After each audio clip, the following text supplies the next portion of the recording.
Hello everyone. आज हम बात करने जा रहे हैं मध्य प्रदेश लोक सेवा आयोग 2026 के प्रीलिम्स का एक इंपॉर्टेंट टॉपिक, और टॉपिक का नाम है मध्य प्रदेश के प्रमुख साहित्यकार और उनकी कृतियां। और ये बात मान के चलिए कि एक ऐसा टॉपिक है जहां से एक प्रश्न आना लगभग लगभग तय नहीं है, प्रिंट है, बस उसको केवल मार्क करना है। और हम हमेशा हमारी कोशिश रहती है कि इस 10-15 मिनट के सेगमेंट में आपको सीधे शॉर्ट एंड क्रिस्पी मटेरियल दिया जाए, जिसे सीधे आप पढ़कर थोड़ा सा नोट डाउन कर कर अपना काम बना लें। और मेरा मानना है और हमेशा यही मानना होगा कि टीचर वही आपका काम का है जो काम की बातें करे। आपको चुटकुले शायरियां जो अगर कर रहे हैं तो आप समझ जाइए कि धोखेबाजी चल रही है। सीधे काम की बात, नो बकवास। और ये चैंपियंस कर की टैग लाइन है कि भैया अगर हम आपको अगर आपके साथ न्याय नहीं कर पाए तो ईश्वर हमें माफ नहीं करेगा। और यही चीजें हमारी एक ध्येय वाक्य है और इसी को हम हमेशा ही फॉलो कर रहे हैं। इसीलिए हम 12 बजे से 2 बजे के बीच में फ्री ऑफ कॉस्ट मेंटरशिप दे रहे हैं, जहां केवल सीधे काम की बात की जाती है कि नहीं आपको ऐसे नहीं ऐसे पढ़ना है, ऐसे नहीं ऐसे पढ़ना है। और मेंटरशिप में ऐसा नहीं है कि केवल स्पेसिफिक चैंपियन बच्चों के लिए, नहीं, मध्य प्रदेश का कहीं का भी बच्चा हो, आइए 12 बजे से 2 बजे के बीच में मिलिए और मंडे टू सैटरडे हमसे मिलिए। हम आपके पास और हमेशा रहेंगे जब तक आपका सिलेक्शन नहीं हो जाता है। चलिए टाइम को वेस्ट न करते हुए सीधे मुद्दे की बात करते हैं। सबसे पहले बात करते हैं मध्य प्रदेश के साहित्यकारों में से 3 भागों में बांटेंगे: आधुनिक भारत, प्राचीन भारत, मध्यकाल में। तो सबसे पहले प्राचीन काल में साहित्यकार में देखते हैं कालिदास, भर्तहरि, भवभूति और बाणभट्ट। ठीक, कभी कभी प्रश्न आ जाता है कि इनमें से कौन से साहित्यकार प्राचीन भारत से संबंध नहीं रखते हैं, प्राचीन काल से संबंध नहीं रखते। तो कालिदास, भर्तहरि, भवभूति और बाणभट्ट। अब इनका नाम याद कर लेंगे। जब 3 होंगे, एक नहीं होगा, उसको आप एलिमिनेट कर लीजिएगा। इस तरीके से भी प्रश्न आप डील करेंगे तो चीजें आपकी आसान हो जाएंगी। चलिए मित्रों, बात कर लेते हैं सबसे पहले कालिदास की। मध्य प्रदेश की सबसे बड़ी और सबसे फेमस पर्सनालिटी, जो हर जगह इवन यूपीएससी में भी इनका प्रश्न पूछा जाता है, हम देख लेते हैं। ठीक, सबसे पहले प्रीलिम्स आ जाए। प्रीलिम्स में प्रश्न पूछा जाएगा कि इनमें से कौन से कवि विक्रमादित्य के नवरत्नों में से 9 रत्नों में से एक थे। तुरंत आपको आंसर मानना है कि महाकवि कालिदास। नेक्स्ट, इनका उल्लेख कहां मिलता है? बाणभट्ट की हर्ष चरित्र में भी इनका उल्लेख मिलता है। पुलकिंशन द्वितीय के एहोल अभिलेख में आपका प्रश्न आएगा कि कालिदास जी का जो उल्लेख है वो किस अभिलेख में देखने को मिलता है? तो पुलकिशन द्वितीय के एहोल स्तंभ में भी देखने को मिलेगा, अभिलेख में देखने को मिलेगा। ठीक है, इनकी रचनाओं की बात करते हैं तो महाकाव्य और खंडकाव्य और नाटक, ये 3 सेगमेंट में इन्होंने काम किया। तो महाकाव्य में कुमार संभवम और रघुवंशम, ये इनकी महाकाव्य की रचना है, कुमार और रघुवंश। ठीक, रघुवंश कुमार नाम से भी याद रख सकते हैं। नेक्स्ट है खंडकाव्य, तो मेघदूत और ऋतु संहार। मेघ और ऋतु एक चीज है, सेम सेम लग रहा है, और खंडकाव्य है तो याद रखिए कि ऋतु और मेघ ये एक आपस में एक दूसरे के पूरक हैं। और ऋतु संहारम इट मींस अमरकंटक के बारे में, उसके वहां का जो प्राकृतिक चित्रण है उसका इन्होंने जिक्र किया है। नेक्स्ट है नाटक में, तो नाटक का सबसे फेवरेट और एमपीपीएससी का सबसे फेवरेट क्वेश्चन जो आता है कि अभिज्ञान शाकुंतलम किनकी रचना है? तो कालिदास की। या कालिदास द्वारा बनाई गई रचना या कालिदास कृत कौन सी रचना है? तो अभिज्ञान शाकुंतलम आपको मानना है। फिर है विक्रोवर्षियम और मालविकाग्निमित्रम, ये इनकी रचनाओं में से। तो ये छोटा सा मुझे लगता है कि पेन कॉपी में एडमिट रहेंगे तो फटाफट इसको नोट डाउन कर लेंगे। चलिए नेक्स्ट बात करते हैं भर्तहरि। और भर्तहरि का संबंध मतलब उज्जैन, भर्तहरि की गुफाएं भी, ये सब चीजें एमपीपीएससी में पूछा जाता है। बस हम एक झटके में देख लेते हैं कि भर्तहरि कौन थे। तो उज्जैन के राजा थे, प्लस गर्दवील वंश से भी इनका भी संबंध देखने को मिलेगा। विक्रमादित्य के ज्येष्ठ भ्राता के तौर पे इन्हें जाना जाता है। विक्रमादित्य के ज्येष्ठ भ्राता, चीजें आपको इनका एक बार आप फेस देख लीजिए, चीजें आपको मेमोराइज हो जाएंगी। विक्रमादित्य के ज्येष्ठ भ्राता, गर्दवील से संबंध और उज्जैन के राजा। अब ये क्या थे? तो ये संस्कृत के कवि थे। ठीक है, ये अपनी लोक भाषा में उन्होंने काम नहीं किया, संस्कृत में काम किया। और नाथ संप्रदाय से भी इनका नाता देखने को मिलेगा। देख लीजिए, नाथ संप्रदाय के गोरखनाथ के शिष्य में, और ये गोरखनाथ वही है जो गोरखपुर में आपको मिलेगा। गोरखनाथ नाथकम संप्रदाय, जहां हमारे उत्तर प्रदेश के माननीय मुख्यमंत्री योगी आदित्यनाथ वहां के महंत पुजारी जी हैं, तो और श्रेष्ठ पोजीशन पे है उस संप्रदाय के। तो ये भी वहां से इनका कहीं ना कहीं रिलेशन देखने को मिलेगा। अब 2 चीज इंपॉर्टेंट, और सबसे इंपॉर्टेंट यही टॉपिक है कि कभी कभी प्रश्न बनेगा शतक काव्य और मुक्तक काव्य के लिए कौन सा कवि प्रसिद्ध है? तो मिलेगा भर्तहरि। या भर्तहरि का संबंध किससे है? तो मुक्तक काव्य और शतक काव्य। अभी इनकी रचनाएं भी आपको देखने को मिलेंगी। इनका जन्म ऑब्वियस है उज्जैन में देखने को मिलेगी, और इंपॉर्टेंट है कि इनकी समाधि कहाँ है, सरिस्का, ये है राजस्थान में। ठीक, पत्नी का नाम है पिंगला, इंपॉर्टेंट नहीं है। अब 3 शतक इन्होंने किया, श्रृंगार शतक, नीति शतक और वैराग्य शतक, और इसी को शतक त्रयी बोला गया। ये पूछा जाएगा कि शतक त्रयी की रचनाकार कौन है, रचनाकार कौन है, तो आपको खुशी खुशी टिक करना है, शतक कौन होगा, तो भर्तरी। क्लियर है, कौन कौन से शतक, श्रृंगार, नीति और वैराग्य, ये 3 शतक आपको देखने को मिलेगा। चलिए फिर आते हैं भवभूति। क्लियर है, तो भवभूति का संबंध कहां मिलेगा, ये भवभूति घूम फिर के जब भी भवभूति का संबंध आए तो यशोवर्मन का नाम आएगा, और यशोवर्मन इक्वल टू मंदसौर। चलिए, भवभूति क्या है, यशोवर्मन के राज कवियों में से एक होंगे। अन्य नाम क्या है भारत का, इन्हें मिल्टन भी बोला गया भवभूति को, और इनका पूरा नाम जो मोस्ट इंपॉर्टेंट सेगमेंट है, जो कि प्रश्न पूछा जाएगा आपसे कि भवभूति का पूरा नाम क्या था, तो श्रीकंठपद लाक्षण भवभूति। ठीक, श्रीकंठपद लाक्षण भवभूति इनका नाम था। फिर इनकी रचना की थी मालती, माधव, महावीर चरित्र और उत्तर रामचरित्र। 3 चरित्र होंगे, महावीर चरित्र और उत्तर रामचरित्र, राम का चरित्र और महावीर का चरित्र एक, और मालती माधव, ये इनकी प्रमुख रचनाओं में से। एक बार इनका फेस देख लीजिए। ठीक है, ये रचना, फिर से मैं बोल रहा हूं भवभूति का संबंध कहां से होगा, तो भवभूति का जो संबंध होगा यशोवर्मन से देखने को मिलेगा, जो कि कन्नौज में।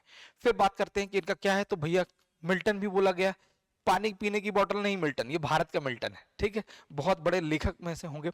फिर बात करते हैं श्रीकंठपद, श्रीकंठपद लाक्षण भवभूति इनका पूरा नाम था। अब रचनाओं की बात करते हैं तो मालती माधव रचना है, महावीर चरित्र और उत्तर रामचरित्र। नेक्स्ट बात करते हैं राजशेखर, तो संस्कृत के प्रमुख नाटककार हैं राजशेखर। किसके, और ये मेरे हैंड रिटन मटेरियल है।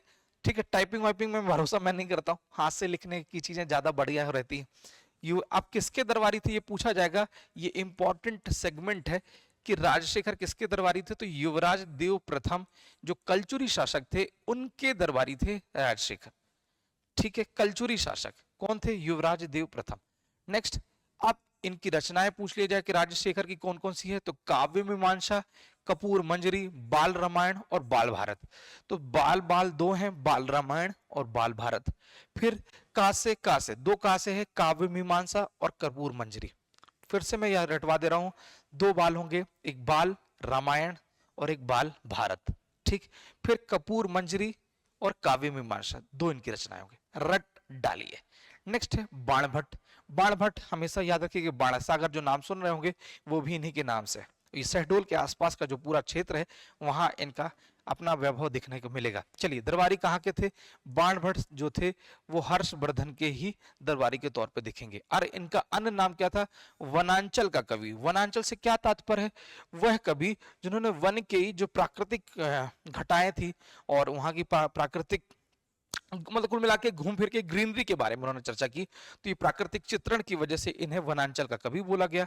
इनका अन्य नाम क्या था, बाणबत्ता नाम था। और आपसे प्रश्न पूछ लिया जाएगा कि बाणबत्ता किसका नाम था, तो आपको तुरंत बताना है कि बाणबत्ता जो है बाणभट्ट का नाम है। नेक्स्ट है उपाधि किसके, तो इसको दिया गया वैश्यवाणी कवि चक्रवर्ती। हर्षवर्धन द्वारा इन्हें उपाधि दी गई थी वैश्यवाणी कवि चक्रवर्ती की। आप तो कवि चक्रवर्ती के नाम पर याद रखिएगा, बहुत अच्छे से चीजें आप डील कर पाएंगे। रचनाएं हैं तो भैया हर्षवर्धन के कवि थे तो हर्ष चरित्र, पार्वती परिणय, चंडी शतक, मुकुट तंडिक और कादम्बरी। क्लियर है, तो वो शतक अलग थे, नीति शतक, वैराग शतक, ये चीजें अलग है, ये शतक अलग मिलेगा आपको, चंडी शतक अलग मिलेगा आपको। ठीक है, तो हर्षचरित, पार्वती परिणय, चंडी शतक, मुकुट तंडिक और कादम्बरी, ये रचना है किनकी, बाणभट्ट की। बात करते हैं मध्यकालीन साहित्यकार की, तो मध्यकालीन साहित्य में आपको देखने को मिलेगा केशवदास, पद्माकर और भूषण। तो केशवदास जो मिलेंगे आपको वो मिलेंगे बुंदेलखंड वाला ओरछा वाला रीजन से, पद्माकर सागर और भूषण। अभी हम सबको सीक्वेंस से अपन देख लेते हैं। चलिए एक नजर देख लेते हैं केशवदास, सबसे इंपॉर्टेंट जिन्हें कठिन काव्य के प्रेत के तौर पर जाना गया। तो चलिए देख लेते हैं, ये पूछा जाता है प्रश्न कि केशवदास का संबंध किस काल से है, मध्यकाल के किस काल से है, तो आपको रीति काल के प्रथम कवियों के तौर पर देखने को मिलेगा। तो ये इंपॉर्टेंट फैक्ट हो गया आपके लिए। ठीक, फिर है दरबारी, तो किसके दरबारी थे, इंद्रजीत सिंह और मधुकर शाह बुंदेला के इन दरबारियों में से होंगे। कौन से? इंद्रजीत सिंह और मधुकर शाह बुंदेला। नेक्स्ट बात करते हैं इनका जन्म स्थान, जो हमने डिस्कस किया था, ओरछा, जो कि मध्य प्रदेश का जो 51वां जिला होगा, निवाड़ी, यहां आपको देखने को मिलेगा। क्लियर है? मुझे लग रहा है ये चीजें आपको समझ में आ रही होगी। फिर बात करते हैं रामचंद्र शुक्ल, जो है हिंदी के बहुत बड़े कवियों में से हो हैं, बहुत बड़े साहित्यकार हैं आचार्य रामचंद्र शुक्ल। तो रामचंद्र शुक्ल को क्या बोला गया? तो कठिन काव्य का प्रेत इन्होंने बोला इनको। किसको बोला गया? केशव दास को बोला गया कठिन काव्य का प्रेत। और इन्हें हृदयहीन कवि के तौर पे भी जाना गया, हृदयहीन कवि के तौर पे भी। ठीक। फिर रचनाएं कौन कौन सी हैं? तो केशव दास की रचना है रसिक प्रिया, रामचंद्रिका। देखो 2 आर हैं, 3 आर हैं, रसिक प्रिया, रामचंद्रिका, रतन बावनी। रसिक प्रिया, रतन बावनी, रामचंद्रिका। फिर विज्ञान गीता, ठीक, कविक प्रिया। अच्छा, 2 चीजें हैं, प्रिया प्रिया 2 भी हैं, रसिक प्रिया, कविक प्रिया। फिर नक्सिक, विज्ञान गीता, और जहांगीर जस चंद्रिका। रामचंद्रिका, जस चंद्रिका, राइमिंग राइमिंग है, रामचंद्रिका, जस चंद्रिका, केशव दास। रसिक प्रिया, कविक प्रिया, केशव दास। फिर है रतन बावनी, नक्सिक, रामचंद्रिका। इस तरीके से चीजों को आप याद कर सकते हैं। बात करते हैं कवि पद्माकर, और कवि पद्माकर का संबंध किससे है?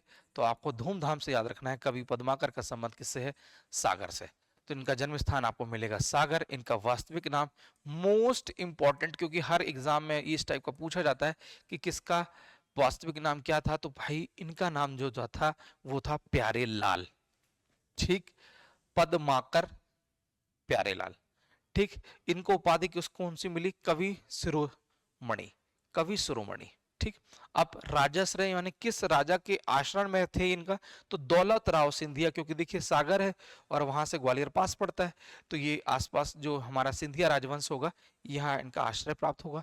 तो दौलत राव सिंधिया जो कि ग्वालियर में थे, उनका आश्रय इनको प्राप्त था। रचनाएं देख लेते हैं। तो गंगा लहरी, पद्म भरण, जगत विनोद। गंगा लहरी इंपॉर्टेंट है, पद्म भरण, पद्म पद्म, ये हो गया गंगा, और जगत विनोद। ठीक, आप और चीज है क्या है पद्माकर की? राम रसायन, अलीजा प्रकाश। अलीजा प्रकाश इंपॉर्टेंट है, आप इमेजिन नहीं करेंगे, थोड़ा सा मुस्लिम वर्ड लग रहा है बट ये इंपॉर्टेंट है। तो अलीजा प्रकाश किसकी रचना है? पद्माकर की। प्रबोध प्रचासा, प्रबोध, चंद्रोदय और हिम्मत विरुदावली इनकी रचना में से है। हिम्मत विरुदावली, 2 प्रबोध होंगे, प्रबोध प्रचासा, प्रबोध चंद्रोदय। राम रसायन, अलीजा प्रकाश, जगत विनोद, गंगा लहरी और पद्मभूषण। ठीक है, चलिए नेक्स्ट बात करते हैं भूषण। इनका नाम होगा, भूषण का ही वास्तविक नाम था क्या? घनश्याम। और ये पूछा जाएगा कि किसका वास्तविक नाम घनश्याम है, तो आपको फट से टिक कर देना है कि इनका वास्तविक नाम था भूषण का ही घनश्याम।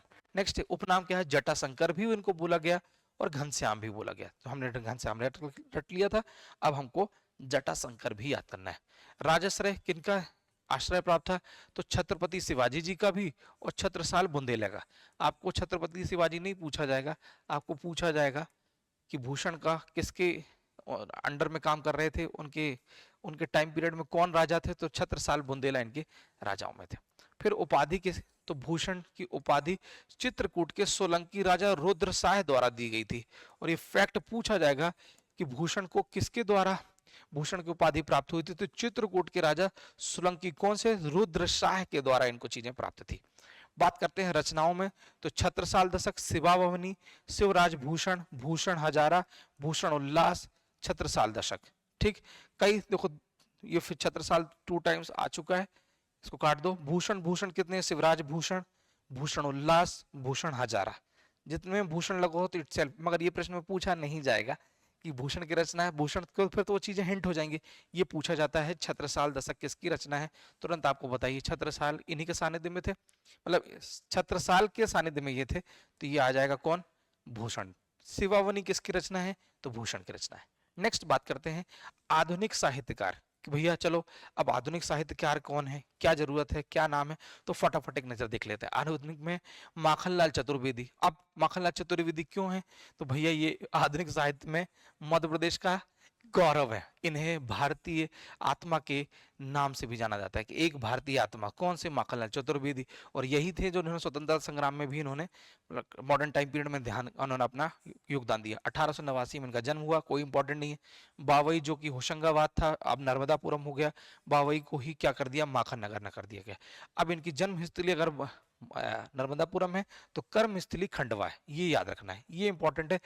जन्म स्थली हर किसी को पता है, कर्म स्थली नहीं पता, इसको याद कर लीजिए आप। ठीक है। फिर इनके संपादन तो प्रताप और प्रभा नाम की जो पत्रिका आती थी और कर्मवीर, इसके इन्होंने संपादन किया।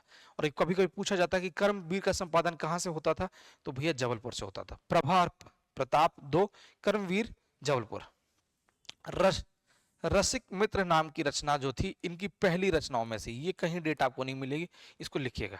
फिर है कि किस रचना के उपलक्ष्य पे ये उन्हें साहित्य अकादमी का प्राइज मिला था, तो हिम तरंगिणी जो रचना थी उसमें इन्हें साहित्य अकादमी, वो भी पहला साहित्य अकादमी पुरस्कार 1955 को जो मिला वो उसको इन रचना में मिला। हिम क्रीटनी, हिम तरंगिणी रचना होगी। पुष्प की अभिलाषा हमने बचपन में पढ़ा है। कृष्णार्जुन युद्ध इनकी रचना है। युग चरण समर्पण, युग चरण समर्पण, पुष्प की अभिलाषा कृष्णार्जुन। और अमीर इरादे गरीब इरादे, दो इरादे होंगे, अमीर इरादे गरीब इरादे। फिर कृष्णार्जुन युद्ध, युग चरण समर्पण, पुष्प की अभिलाषा, ठीक, हिम तरंगिणी, फिर हिम किरीटनी और रसिक मित्र, इनकी प्रमुख रचनाओं में से होगी। तो चीजें आपको इसको डन कर लीजिए। फिर बात करते हैं सुभद्रा कुमारी चौहान। झांसी की आपने कविता सुनी होगी, झांसी की रानी वाली, बस वही है। इनका जन्म होगा प्रयागराज उत्तर प्रदेश में, मगर इनकी कर्मस्थली जो होगी वो पूछा जाएगा कि इनमें से किस रचनाकार यानी कि कर्मस्थली जबलपुर थी, तो सुभद्रा कुमारी चौहान आपको देखने को मिलेगा। झंडा सत्याग्रह में भी इनका नाम देखने को मिलेगा। स्वतंत्रता सेनानी और वीर रस प्रधान कवित्रियों के तौर पे इनको जाना गया। फिर से मैं बोल रहा हूँ, स्वतंत्रता सेनानी और वीर रस प्रधान कवियों में से इनको देखने को मिलेगा। विवाह किससे हुआ, तो लक्ष्मण सिंह से भी हुआ, ये भी स्वतंत्रता सेनानी थे। मृत्यु इनकी सिवनी में हुआ, कार एक्सीडेंट में। फिर प्रथम कहानी इनकी वेरी इंपॉर्टेंट, बिखरे मोती किसकी रचना है, तो ये प्रथम कहानी थी इनकी बिखरे मोती। तो पता तत्काल आपको लेना है कि बिखरे मोती सुभद्रा कुमारी चौहान की रचना है। फिर कविता संग्रह कौन कौन सी थी, इंपॉर्टेंट है पूरी की पूरी। मुकुल, त्रिधारा, सभा के खेल, राखी की चुनौती, ये सब आपको याद होगा, मगर मुकुल आता है, त्रिधारा आता है, ये आपको याद कर लेना है। मुकुल किसकी रचना है, सुभद्रा कुमारी चौहान की। त्रिधारा सुभद्रा कुमारी चौहान। सभा के खेल इंपॉर्टेंट नहीं है, राखी की चुनौती याद करिए, कोई बात नहीं। फिर बिखरे मोती हमने देखा, कहानी संग्रह इनकी पहली कहानी थी। फिर उन्मादी, ये पूछा जाता है। और सीधे साधे चित्र याद कर लीजिए, बिखरे मोती, उन्मादी और सीधे साधे चित्र। फिर से मैं बोल रहा हूं, बिखरे मोती, उन्मादी और सीधे साधे चित्र। चलिए नेक्स्ट है प्रसिद्ध कविता झांसी की रानी, बिल्कुल। वीरों का कैसा हो बसंत, वीर रस की कविता थी, तो बिल्कुल आपको मिलेगी झांसी की रानी, इसको याद कर लीजिए। फिर खूब लड़ी मर्दानी, वो तो झांसी वाली रानी थी, ये कहानी मुझे लग रहा है ये कविता आपने सुनी होगी, तो ये आपके जहन में होगी। चलिए, जालियावाला बाग में बसंत, ये इनकी रचना है। तो आपको सब याद होगा मगर ये याद नहीं होगा, तो ये भी जलियावाला बाग आपको याद रख लीजिए। बिखरे मोती इनकी पहली रचना थी कहानी के तौर पे, ये आपको टिप पे याद होना चाहिए। चलिए नेक्स्ट बढ़ते हैं। बालकृष्ण शर्मा नवीन, तो सात से शर्मा, सात से शाजापुर। कभी कभी पूछ लिया जाता है कि शर्मा जी का जन्म कहाँ हुआ, तो शर्मा जी का जन्म शाजापुर में हुआ। संविधान सभा और राजभाषा आयोग के सदस्य, अब पूछ लिया जाएगा कि इनमें से कौन से सदस्य या कौन से कवि संविधान सभा और राजभाषा आयोग के सदस्य के तौर पे भी रह चुके हैं, तो तत्काल आपको टिक करना है कि इनका नाम होगा बालकृष्ण। ठीक है।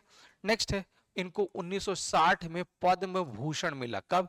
1960 में, याद रखना है 1960 में। बालकृष्ण शर्मा जी का जन्म कब हुआ, कहाँ हुआ, शाजापुर में, ये आपको याद कर लीजिए। फिर संविधान सभा और राजभाषा आयोग के सदस्य के तौर पे कौन थे, तो बालकृष्ण शर्मा जी का नाम, जो कि इनका नाम कोष्टक में नवीन दिख रहा होगा, शॉर्ट नेम, तो ये होगा। इनकी रचनाओं की बात करते हैं तो उर्मिल, प्राणार्पण, कुमकुम, अपलक, रश्मि रेखा, हम विष पाई जन्म के इनकी रचनाओं में से है। फिर से मैं बोल रहा हूं, कुमकुम, अपलक, रश्मि रेखा, हम विष पाई जन्म के।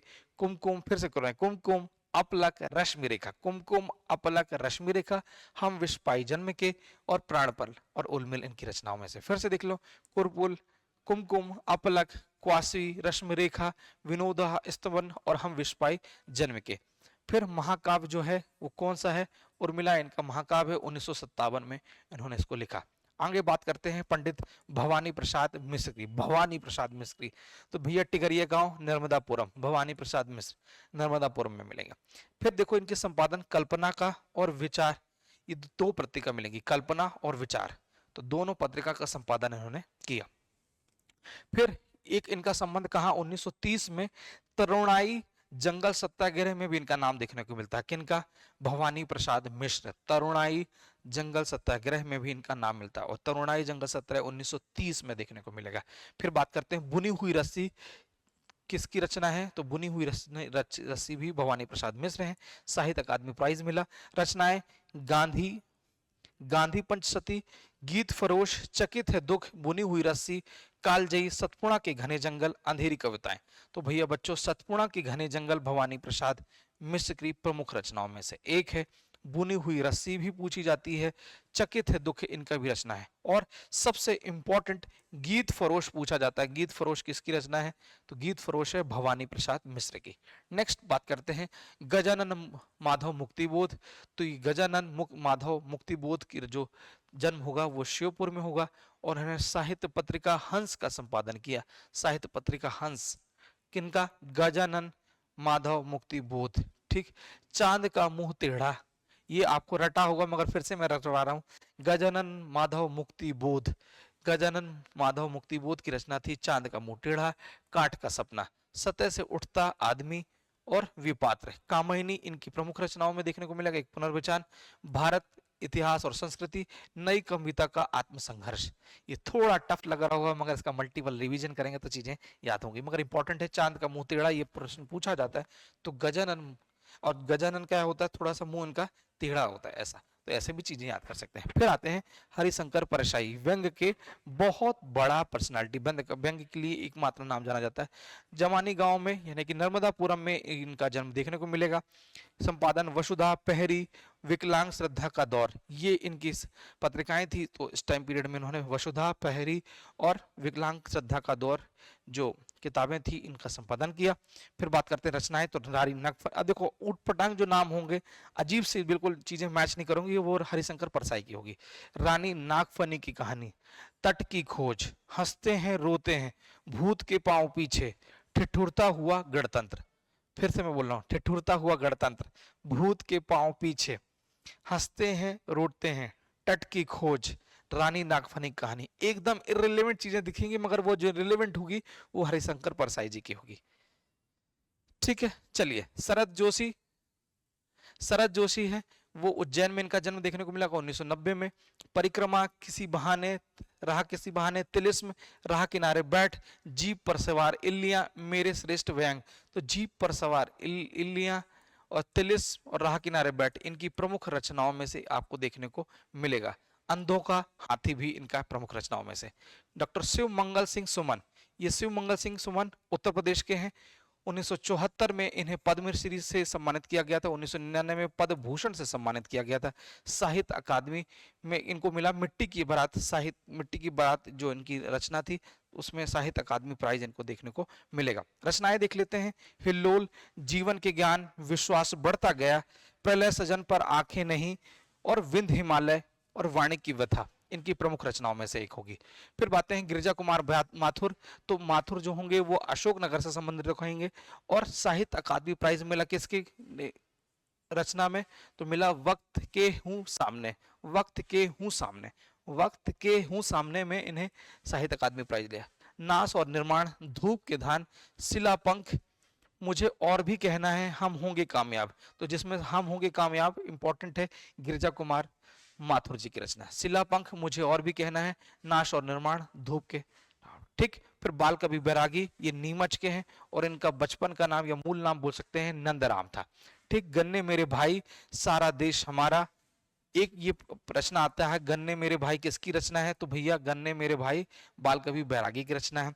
अपनी गंध नहीं बेचूंगा, चांद में धब्बा, और खुद सागर बन जाओ, खुद सागर बन जाओ इनका इंपॉर्टेंट नहीं है। अपने गंध नहीं बेचूंगा ये भी नहीं, चांद में धब्बा ये इंपॉर्टेंट है, सारा देश हमारा, और गन्ने मेरे भाई। बात करते हैं आचार्य नंद दुलारे वाजपेयी, तो ये उन्नाव में इनका देखने को मिलेगा। जन्म कर्मस्थली उज्जैन में, किनका? आचार्य नंद दुलारे वाजपेयी का। रचनाएं पूर्ण कवि और लेखकों के नाम पर लिखी गई थी, जयशंकर प्रसाद, प्रेमचंद। कुल मिला के इन्होंने ऑथर्स पे ही किताब लिख दी, सूरदास, महाकवि निराला। तो इतना इंपॉर्टेंट आपको ये नाम पर्सनालिटी नहीं मिलेगी, क्योंकि सीधे सीधे नाम ही पूछ लिया गया। फिर मुल्ला रमू जी, मुल्ला रमू जी हैं तो भोपाल में इनका जन्म होता है। और सबसे इंपॉर्टेंट पूछा जाता है कि गुलाबी उर्दू के जनक कौन है? तो मुल्ला रमू जी हैं।